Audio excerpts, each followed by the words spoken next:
Bonsoir, bienvenue dans ce journal du jeudi 30 septembre sur TV78. Voici les titres. Après des mois de cours à distance, les étudiants peuvent tous revenir en présentiel en cette rentrée universitaire. La vie reprend peu à peu sur les campus. Exemple lors du forum des associations organisé cette semaine à l'université Versailles Saint-Quentin en Yvelines. Une semaine pour faire émerger les idées et lancer son projet Restart est dédié à la création et reprise d'entreprises. L'occasion pour nous de parler de cette thématique dans le département. Rencontre avec Valentina Galerne qui a ouvert son salon de thé à Mantes-la-Jolie. Benoît Malasigné du BGE Yvelines sera également notre invité. Et puis immersion au sein du PMS, le peloton moto sécurité. Cette association basée dans le 78 assure notamment la bonne tenue de grands événements. Elle était sur les routes pour escorter la finale de la Coupe de France de cyclisme féminin à Rambouillet il y a quelques jours. Interview à suivre également dans ce journal avec Anne Parillot. La comédienne sera présente ce dimanche à Noisy-le-Roi à l'occasion des Rencontres du Livre. Mais avant de développer ces titres, cette nouvelle qui pourrait avoir l'effet d'une bombe dans le monde du sport. Tony Yoka, médaille d'or olympique en 2016, pourrait se voir ravir sa médaille. Elle pourrait voir sa médaille retirée. C'est ce que laisserait croire cette enquête indépendante. Le professeur de droit canadien Richard McLaren, à qui l'on doit notamment ses investigations sur le dopage russe, a révélé aujourd'hui les premiers éléments de son rapport sur de potentiels faits de corruption dans la boxe olympique. Selon les premières indiscrétions révélées, 7 à 10 combats de Rio 2016 feraient l'objet de sérieux soupçons sur la manipulation des juges, avec la France et l'Ouzbékistan particulièrement avantagés. Parmi ces combats, la finale remportée par Tony Yoka contre l'anglais Joe Joyce au point. Dans le viseur aussi, le français Karim Bouzidi, ancien directeur exécutif de l'Association internationale de boxe amateur, limogé 3 jours avant la fin de Rio 2016. 36 jugés arbitres avaient été par ailleurs écartés quelques mois après l'échéance. Les faits, s'ils sont avérés, pourraient avoir de fortes répercussions et menacer la médaille d'or du boxeur yvelinois. Retour à la quasi-normalité à l'université Versailles-Saint-Quentin. Malgré le maintien des gestes barrières, tous les étudiants peuvent désormais revenir en cours en présentiel. La vie associative du campus est aussi en train de reprendre progressivement après des mois de mise sous cloche. C'est ce qu'a constaté Nicolas Dandry lors du forum des associations sur le campus de Guyancourt. Ça fait plaisir de revoir de nouveau de la vie sur le campus, quoi. Des rencontres, des échanges, des sourires et le brouhaha des couloirs, plusieurs signes du retour à une vie étudiante quasi normale. C'est aussi la reprise d'activité du tissu associatif de l'université Versailles-Saint-Quentin.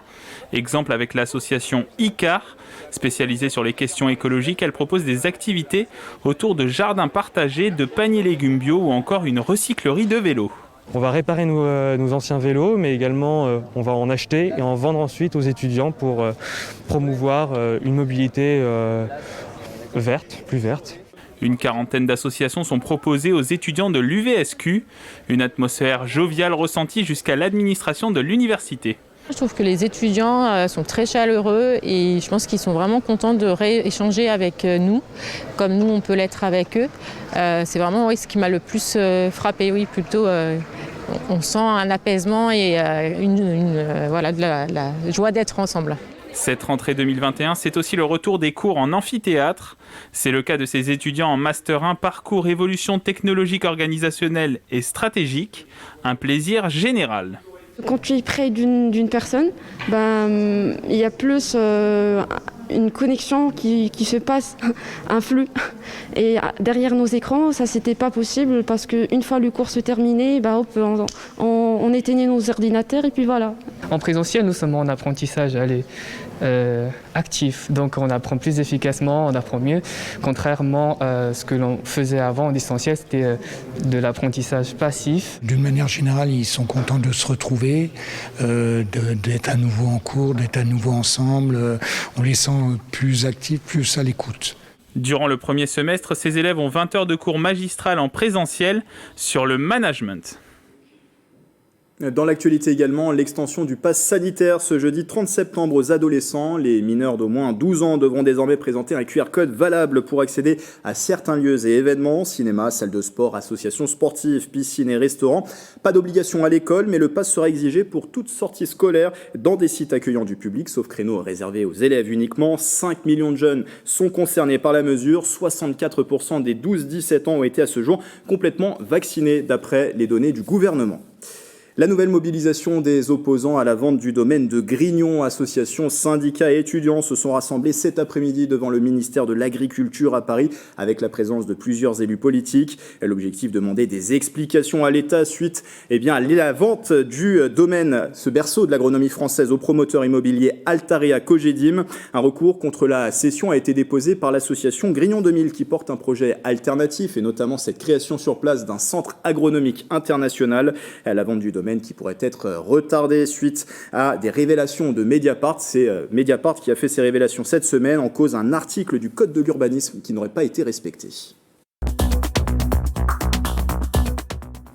Jusqu'à demain, c'est Restart, la semaine dédiée à la création et à la reprise d'entreprises. En 2020, et malgré la crise sanitaire, 848 200 sociétés sont nées en France, un nouveau record. Et parmi ces porteurs de projets, Valentina Galerne, il y a un an, elle a ouvert son salon de thé à Mantes-la-Jolie et elle a été accompagnée pour lancer son entreprise. Rencontre signée Céline Charles. Dans ce salon de thé aux allures britanniques, décoration vintage viennent côtoyer fauteuils et gâteaux hauts en couleur. Les salons de Valentina, créés il y a un an par Valentina elle-même, se situent au cœur de Mantes-la-Jolie. C'est un salon thé pour la pâtisserie fait maison, tout est fait maison. Dans l'esprit un peu british, c'est un concept où c'est à la fois un salon thé, à la fois un endroit, une épicerie fine, mais à la fois une location de salle. C'est très chaleureux, c'est convivial. Et puis ce qui est bien, c'est qu'il y a tous les âges. Il y a beaucoup de personnes âgées, il y a des personnes beaucoup plus jeunes. Voilà, c'est un endroit pour tout le monde en fait. Ouvert depuis un an, elle a réalisé le projet de ses rêves en créant son entreprise dont elle avait l'idée depuis plusieurs années. Pour commencer, elle a fait appel au BGE des Yvelines. C'est un réseau de conseillers qui accompagne et forme les nouveaux entrepreneurs dans la création de leur entreprise. C'est un concept qui fonctionne très bien parce qu'ils aident de A à Z. Donc ils conseillent à la fois dans le business plan, à la fois dans la recherche des fonds, des subventions. Une aide bienvenue pour elle qui, comme beaucoup d'autres jeunes entrepreneurs, peine à savoir où et comment commencer. En tant que débutant, on n'a jamais été entrepreneur, pour nous c'est vraiment un labyrinthe dans lequel on rentre et on a besoin d'un guide à la fois pour des démarches administratives, financières. On ne se sent pas seul, en fait, on se sent guidé et on ne perd pas de temps et on peut perdre les moyens, on peut perdre aussi la motivation quand on est tout seul. Une concrétisation encourageante pour cette récente chef d'entreprise pleine de projets. Je conseille vraiment à ceux qui veulent créer un salon ou autre d'aller jusqu'au bout de leurs rêves. C'est un petit cocon chaleureux qui vous donnera peut-être envie à votre tour de vous lancer dans l'aventure. Et cette entrepreneuse a donc été accompagnée pour son projet par le BGE Yvelines. Bonsoir Benoît Malassigné. Bonsoir. Qui est avec nous par visioconférence. Vous êtes le coordinateur de la couveuse 78, conseiller formateur au BGE Yvelines, l'antenne locale de ce réseau national d'appui aux entrepreneurs qui fournit conseils, formations et aides. Un mot déjà sur ce projet accompagné, celui de ce salon de thé. Est-ce que c'est l'un des plus emblématiques, un des plus originaux que vous avez accompagné sur ces derniers mois ? Plus emblématique, je ne sais pas. Enfin, il était intéressant à plusieurs points de vue. D'abord sur la personnalité de Valentina, en plus par l'ampleur du projet, et puis l'implantation. Et je rajoute là-dessus le fait que elle a créé entre deux confinements. Donc c'est vrai que si on parle d'un projet qui soit emblématique par rapport à la situation, à l'ambiance un peu l'ambiance ambiante, l'ambiance courante qu'il y avait à ce moment-là, effectivement, je pense que il valait le coup, quoi. Et ce qui est intéressant, et c'est évidemment ce qu'elle raconte très bien dans le reportage, effectivement, l'accompagnement de A à Z, elle rentre vraiment elle est vraiment rentrée dans ce cadre-là, puisque j'ai commencé à la voir avec une idée. L'idée était relativement bien définie, mais pas plus arrêté que ça, et il y avait surtout pas de local, et puis on était juste sur un salon de thé, quoi. Et en fait c'est tout le travail d'accompagnement, les démarches qu'elle a dû faire auprès des autres commerçants, auprès du centre-ville, auprès de la mairie, donc sur lequel on a pu la guider tout au long de ce parcours, où petit à petit elle a intégré une offre de snacking dans son projet, dans son activité, dans ses services, et puis des ouvertures, et puis on a réfléchi à tout ça ensemble. Et puis, On aura voilà, l'occasion, ça d'ailleurs, c'est bien de parler de concrétisé. l'accompagnement qui est proposé par le BGE Yvelines. Et vous le disiez très bien, cette entreprise a été lancée entre deux confinements. C'était il y a un an. On pourrait croire d'ailleurs qu'en 2020, la création d'entreprises a été en berne. Mais si on s'en réfère aux chiffres de l'INSEE, 848 200 sociétés sont nées en 2020 en France, qui est un nouveau record. Qu'en est-il dans les Yvelines? Est-ce qu'il y a eu aussi beaucoup de créations d'entreprises en 2020, d'après les chiffres que vous avez pu collecter?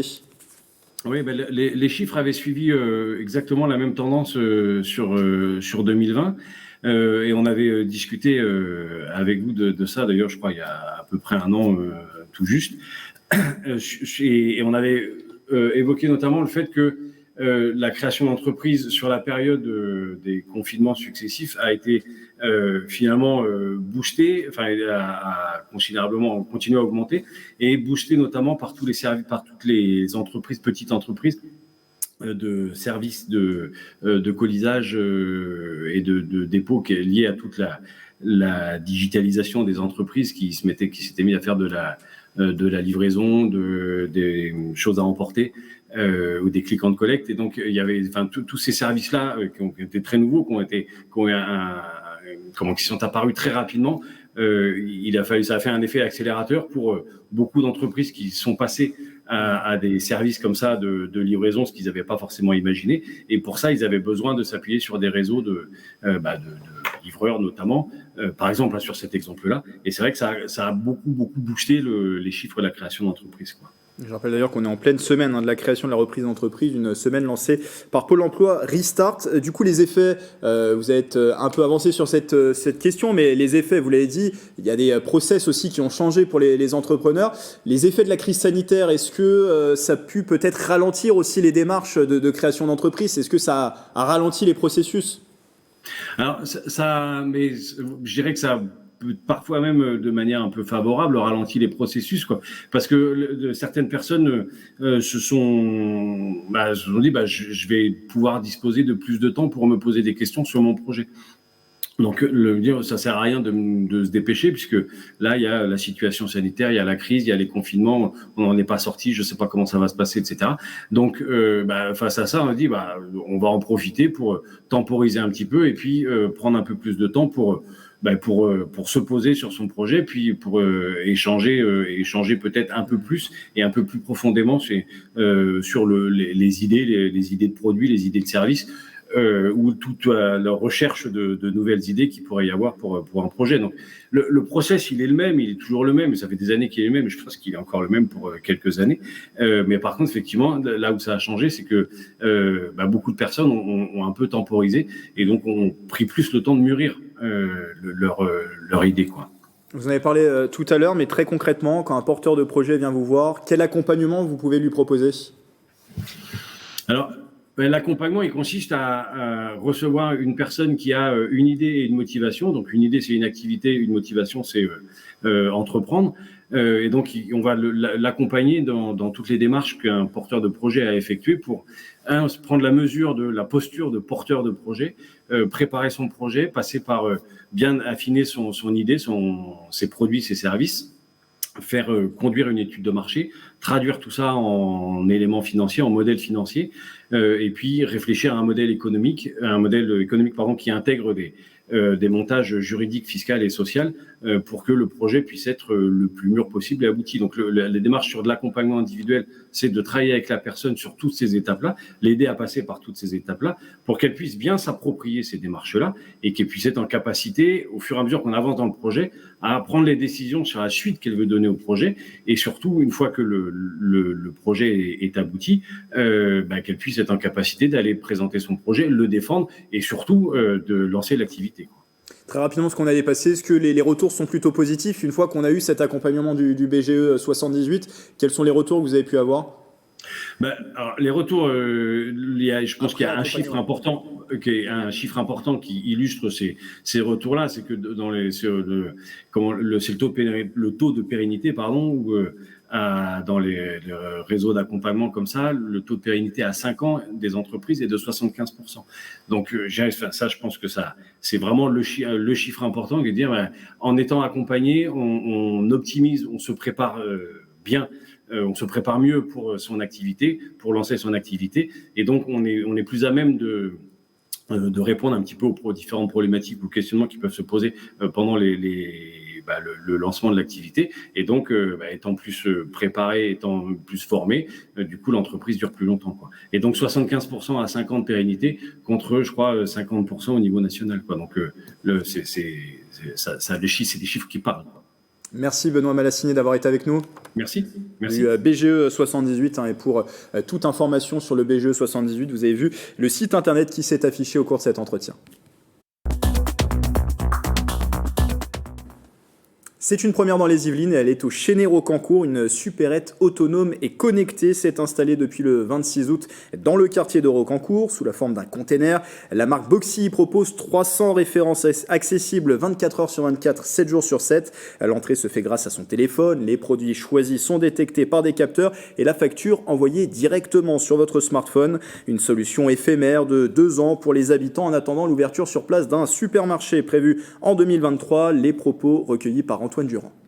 Nous avons eu cette idée il y a à peu près 6 mois, donc en voyant un reportage sur la Boxy. Et de plus, donc, il nous fallait donc quelque chose à offrir à nos citoyens. Donc nous avons pensé donc, que nous pourrions mettre ce genre donc, de commerce local, nouveau, en place. L'offre produit a été donc bien acceptée. Le reste correspond bien à la demande. Et je pense que maintenant on est sur une phase donc, de développement. En plus, avec l'ouverture donc, du chantier donc, de l'Intermarché donc, qui va commencer, on espère, à la fin de l'année 2021. Donc ça va générer encore plus de trafic, donc ça sera bien pour tout le monde. Le week-end dernier, la finale de la Coupe de France de cyclisme féminin se déroulait sur les routes sud-yvelinoises. Derrière l'organisation de cet événement, une quarantaine de signaleurs et une quinzaine de motards du PMS et le peloton moto-sécurité qui s'est relayé sur la route pour assurer la sécurité des coureurs. Immersion avec Céline Charles et Justine Brasier. Le départ, il est à quelle heure? À midi et demi? Oui. Avant que le top départ de la course ne soit donné, une quinzaine d'hommes en noir et jaune se rassemblent, tous membres du peloton motosécurité, une association yvelinoise qui assure l'escorte, la sécurisation ou encore le portage de médias et d'arbitres sur des courses sportives. Le briefing permet de donner le rôle à chacun. Les motards sécurité, les motards porteurs et les motards drapeau jaune. Sur cette finale de Coupe de France féminine à Rambouillet, le comité départemental de cyclisme des Yvelines a fait appel à eux. Nous faisons appel au PMS qui lui est dans les clubs du département comme tous les autres clubs. Et le PMS a son savoir-faire depuis déjà un petit moment. Ils sont tous titulaires d'un diplôme, plus licenciés. Le PMS assure ainsi depuis 10 ans différents rôles de sécurité complémentaires avec la gendarmerie.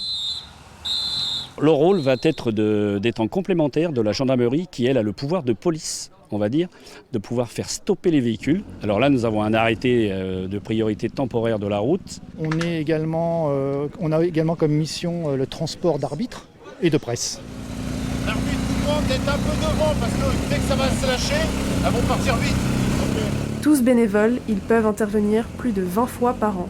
À la base, ce sont tous des bénévoles. Et ensuite, nous les formons nous-mêmes au sein de notre association. Nous les formons à encadrer les courses, mais en dehors de ça, ils ont une formation de la Fédération française de cyclisme. Un plaisir pour ces motards passionnés sans qui les courses sportives que l'on connaît tous ne pourraient pas se dérouler. La sonnette d'alarme tirée par l'établissement français du sang. Les produits sanguins sont à des niveaux historiquement bas. 77 000 poches de globules rouges actuellement en réserve, alors qu'un niveau satisfaisant est à 100 000. Une situation inédite largement engendrée par la crise sanitaire. Moins de dons, une offre de collecte bouleversée, des pénuries en ressources humaines. C'est pourquoi l'UFS appelle à une mobilisation massive pendant les 3 prochaines semaines. Des collectes renforcées et étendues sont mises en place. Des dons qui pourront se faire également sans rendez-vous. Pour trouver un lieu de collecte près de chez vous, rendez-vous sur le site de l'établissement français du sang qui s'affiche en bas de l'écran.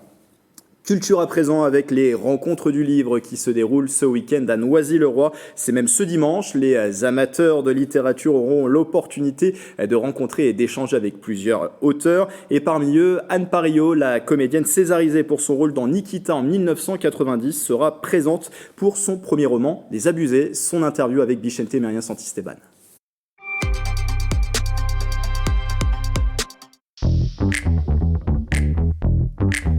C'est la rencontre avec les lecteurs ou avec les futurs lecteurs.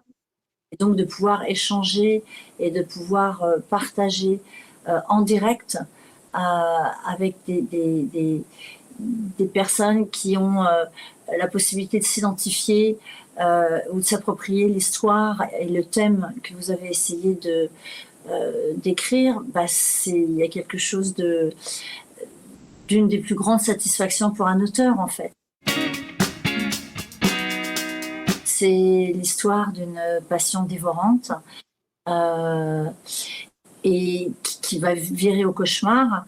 Et cet homme et cette femme vont être entraînés dans une spirale infernale et on va se retrouver dans la tête de l'abuseur comme dans celle de l'abusé.